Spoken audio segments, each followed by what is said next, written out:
A quick word before we get into this week's episode. I was talking to a head of school recently who said, Peter, we've got a strong strategic plan, but every time we try to act on it, things stall. If that sounds familiar, you're not alone. Big goals are easy to write down, but they often get bogged down in the daily, making it hard to stay strategic. That's why I built the school operating system. It's a framework that helps you align your team and focus your priorities so you can actually execute the plan. We work alongside you to extrapolate a one-year plan from your existing strategic plan, break it into 90-day sprints, and design a much more effective meeting rhythm that moves your team closer to your strategic vision every single day. And that's just the start. We support much more to help you build the operational infrastructure your plan needs to succeed. If you're serious about making traction this year, let's talk. Visit moonshotos.com/SOS. That's MOONSHOTOS.com/SOS to learn more and set up a time to chat about the school operating system. Hi there, my friend. I'm Peter Barron. Welcome to today's episode of the Independent School Moonshot Podcast. I am thrilled to welcome Simon Holzapfel and Coach Jeff Burstein to the podcast. Simon and Joe are both with leaf.org. They're an organization that helps independent schools, colleges with agile thinking in terms of operational and all sorts of things, way deeper than that, I'm sure. And Simon and I had a conversation not long ago about some of the challenges that are that are kind of pressures on the independent school business model.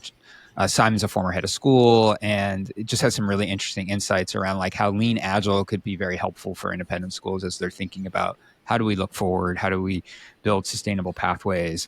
And so they're here today to talk about that and to talk about why an entrepreneurial mindset is so critical for independent school leaders today. So with all that, Simon, Jeff, welcome to the pod. Thank you so much. Thank you. Thank you for having us. Of course. Hey, before we get going, can you introduce yourself and talk a little bit about leaf.org? Sure. I mean, Jeff is the founder of leaf.org, so I'll let him do Leaf. Just very briefly, anyone who's listening to this could find me on LinkedIn to find sort of the trajectory. It's not very interesting or unique, but I'll just say, having been raised in a sort of entrepreneurial household and loving headship for that, what I also learned is that the industry really needs a lot of help to get over some of the humps so that this business model problem that our industry has can, instead of just being ignored, can actually start to be dealt with for the benefit of everyone who works in an independent school, everyone who attends an independent school, every parent whose kid is there, every board member of an independent school, and so on. So that's what I do. I having loved being in independent schools at the classroom level, every level up to board chair. This is what I do. This is what I live to do. It's super fun. I'm glad to be here. And I'll just say one of the interesting things about the entrepreneurial mindset in general is it's where you meet interesting people. So actually, I met Jeff through a sort of entrepreneurial thing. And if there's only one lesson that heads take away with is get out of your sandbox, go find a different sandbox. That'll go a long way. So thanks to Jeff for helping me find a new sandbox 5 years ago. Jeff, I think it's a perfect transition over to you. Yeah. Well, thank you. And you're quite welcome, Simon. It's been a pleasure. My name is Jeff Burstein. I have been leading digital transformations now for the last 20 plus years. I mostly have worked in the financial, healthcare, and government sector, really bringing the Lean Agile mindset, the adaptive way of thinking, both from a management, an organizational communication standpoint, helping large-scale entities kind of make the move from project management, which is about risk, to product management, which is about customer centricity. Got started in Leaf at the beginning of the pandemic when it became evident that as the context in which schools were delivering value to students and the community as a whole was changing, what they needed was some help in navigating that complexity, and that it's both where, the entrepreneurship and the Lean Agile mindset really do play a critical role in supporting, leaders in today's private institutions. Yeah. Well, so let's talk about the entrepreneurial mindset, but before we dive into Lean Agile, because I'm super curious about how schools can apply that to adapt. But in both of your opinions, like, why do you think an entrepreneurial mindset is important within the independent school context right now? Sure. Well, I would answer the question like this: when we expose people to an entrepreneurship mindset, we're really helping them think about a couple of different things, right? Who is it that you are delivering your value to? Like if you're a school, who are your students? Who are you trying to reach? Who are your families? If you're an independent school, where are you going to find them? And what does that relationship look like?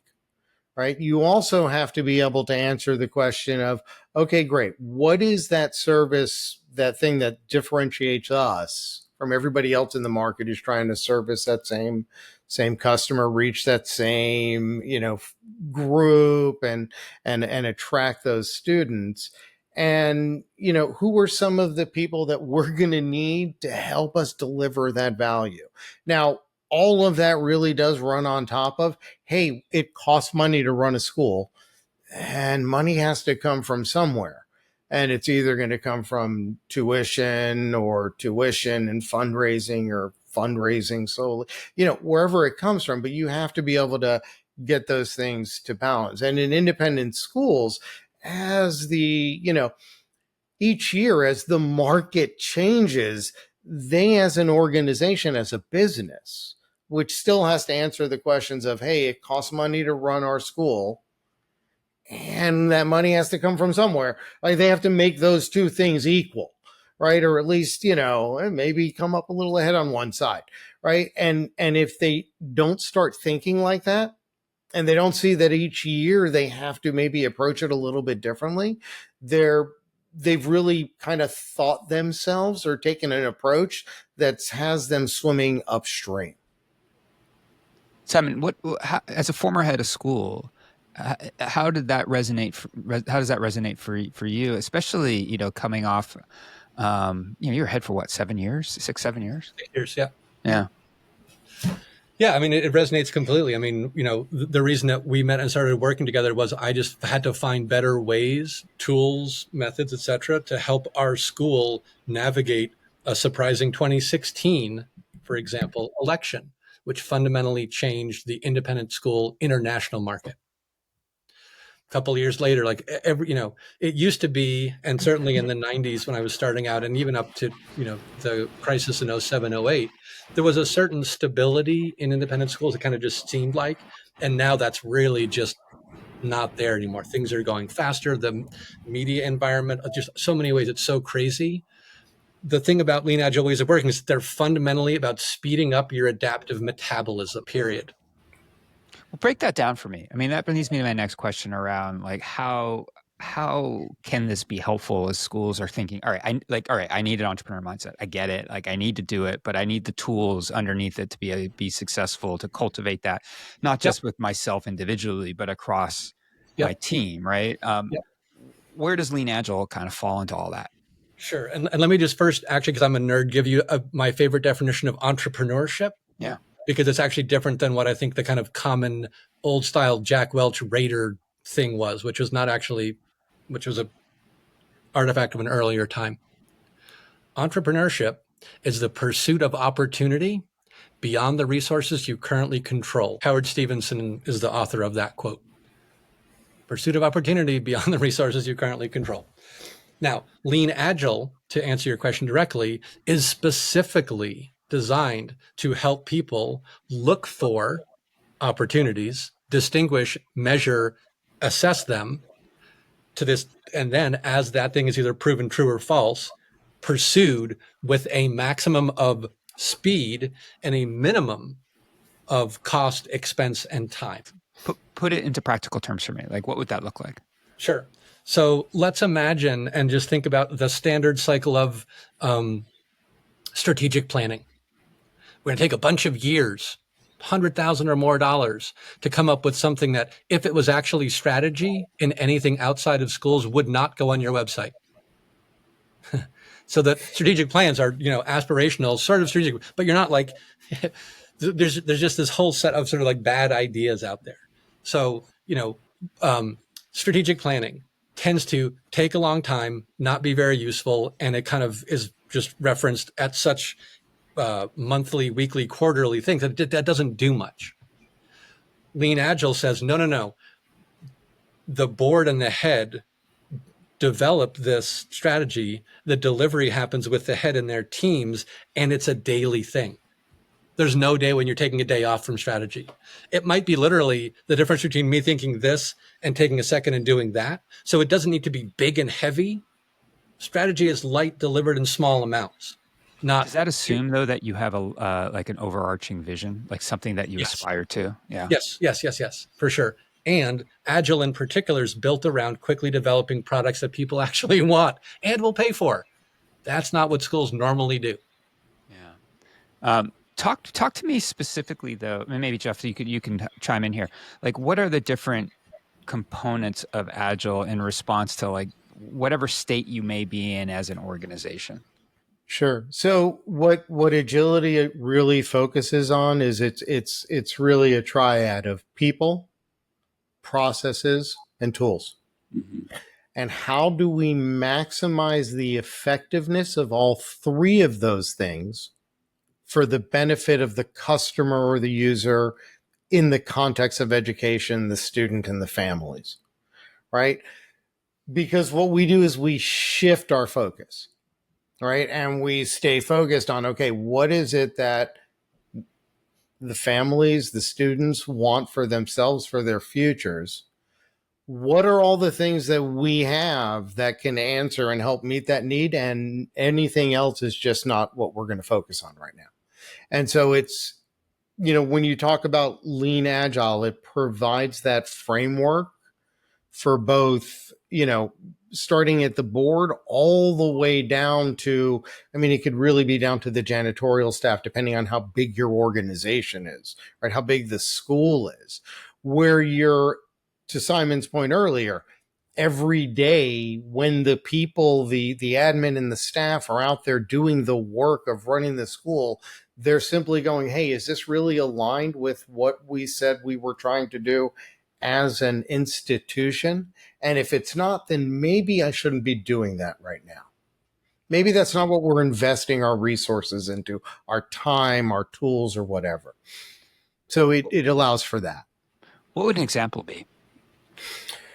A great example might be we were working with a school and they were trying to understand what was going on in their enrollment process. Some families were going through it with little to no problems. Other families were getting lost and experiencing a very uncomfortable process. Right? So under the Lean Agile mindset, you would simply say, okay, well, what we have is, a customer who experiences a need and expresses a need. Oh, I'm interested in a new school. Oh, okay. And then they go through some process. And at the end of the process, they're either enrolled in our school or they're somewhere else. Right? And so what it provides is a set of practices that allow the administration to, first and foremost, leverage into some of the basic, principles of the Lean Agile mindset, which is, hey, visualize your processes, your flows, your everything, because when you get it out of your head and it's visual, we're going to be able to look at it differently. And we can bring a team's focus to bear on that in a much different way. And that's essentially what we did, to where they were able to identify, as families were coming into this process, all the people, the processes, and the tools that they had to interact with every step of the way, where they diverged, right? When they got stuck, and then able to, as a team, focus in on that part of the process and go, okay, why are you getting stuck here? Okay, now we can fix it. And now, right, to where now all parents, regardless of what their particular unique needs are to flow through this system, we can just afford to pay full tuition. We need support. We have special needs. We have this, we have that. All the things that parents take into account during an enrollment process, that now when they all get to the end, they're all like, this is or is not the right school for my child, but the experience overall was awesome. And now a word from our sponsor. Leading a school today can mean juggling a dozen different systems across offices, finance, fundraising, marketing, enrollment in academics, all pulling your attention in different directions. At Blackbaud, we believe it shouldn't be that way. That's why we built Blackbaud's Total School Solution. It's a fully connected solution designed for private and independent school leaders who want a clear view of their entire operation. From tuition to transcript to donation, you get one ecosystem, one login, and one source of truth. This isn't about more software. It's about smarter strategy. When your systems work together, you spend less time chasing down data and more time leading. Want to see what Blackbaud's Total School Solution could do for your school? Visit blackbaud.com. That's BLACKBAUD.com to learn more. So let me, so I got a couple questions around that. Sure. I want to make sure I'm hearing it correctly. So effectively what you're saying is we're going to journey map the enrollment process, right? All the steps. And then we're going to look at the people, processes, and tools at each point along that journey. In that use case, when you're talking about people, like my mind immediately races to, okay, well, there's like the admission team, there's the tour guides, there's this, all those sorts of things. Are you also taking into account like the different personas of people who are applying to the school, or is this more on like the school side, supporting the journey? It's more on the school side. Any customer-centric, any student-centric school is always going to say, look, we are solving for these people. Yeah. Right? Everything... Ideally they are. As we know, Peter, too often they just want to cast a broader and broader and broader and broader scope. Yeah, to not miss anybody, and then they're diluted, and then they've lost their distinctiveness. Sorry. Well, differentiation is a huge positional advantage, but it's also scary. If you feel like I think you just said it, like, oh, we don't want to miss that, we could potentially help this family, and there are schools that are able to help a wide variety of families, but they're also enormously well resourced. When you're a smaller school, that gets really, really hard to compete. Yeah. So you're taking them through this process. You're giving them the tools, and then I imagine the benefit of that is there are multiple benefits, right? One is like the ultimate aim is to provide a better experience for your customer, but along the way, you're probably also giving folks a chance to step back, maybe elevate 10,000 feet and say, why have we always done it that way? Like that must be like a real light bulb moment for folks. Yeah. Right. And that, again, that's another key element of the lean agile mindset is it's this commitment. And they actually said, we call it a relentless commitment to improvement. And when we talk about, well, what is it we're improving? We're always improving the process and the experience. Right? The process that anything goes through, whether it's, a human being who's going through a process or some deliverable that we need, right? That goes through a process, right? And, if we're not focused on those things, then, maybe this isn't the right thing. If we're always focusing on improving it, we're always taking into account what is the current conditions that it operates in. Yeah, but that requires like a significant shift of like how are we going to approach our work, right? Yes, right. Because that sort of basic cycle of the agile cycle of inspect and adapt, you have to allow the inspection. Make the work visible, like Jeff said, get those information radiators up there. And then what's going to happen is you're going to find places where there are blockages. And what leaders want to do is then go blame somebody instead of say, ooh, let's revise the system. That's the thing. So the mindset is a lot about where do you attribute special cause variability and common cause variability. And in general, special cause variability is rare and about individual people. Common cause variability is very common and not about people, but rather about an insufficiently adapted, evolved system to the current conditions. Yeah, and what I can imagine happening, and I talk a lot about diagnosing root cause, because, the symptoms are very apparent. Like you're going to see symptoms. They're going to kind of be all over the place. And the initial instinct is probably like, well, let's just, let's try to give it a little Tylenol, a little bit of Advil, Right. kind of alleviate the pain. But yet it keeps coming back over and over and over again. And maybe some of these changes or symptom treatments that you're applying are only making it worse. What you're saying is no. Like that's not the way to solve and grow. You actually need to take the hard step back and say, what is really causing this? Is it a systems problem? And if it's a systems problem, then like, let's figure out how do we improve this so that it's really kind of hitting that customer centric mark. Well, and your question earlier about like agile mindset, this sort of things, that's the sort of like the lighthouse to pursue. And I think one of the things that working in this framework is you step away from deterministic ways of approaching the future, and you run small experiments quickly and inexpensively to learn. Yeah, that's it. Yep. I appreciate that. This has been a fascinating conversation, one that I always love kind of unpacking and hearing different frameworks. So I appreciate you both. Thank you. Thank you, Peter.